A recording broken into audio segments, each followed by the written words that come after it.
Hey everyone, welcome back. In today's video, I'm going to show you how to add a hyperlink in Figma.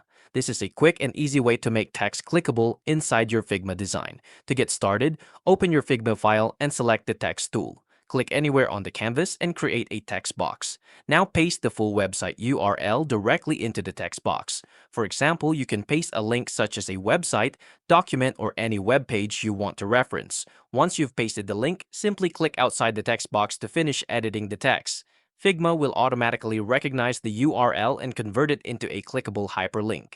To confirm that the link has been added successfully, move your mouse cursor over the text. You should see the hyperlink preview appear, indicating that Figma has detected the URL correctly. You can then click the link while editing or viewing the design to open the connected web page. And that's it for today's video. If this helps you out, please like and subscribe, and I'll see you in the next one. Thanks for watching.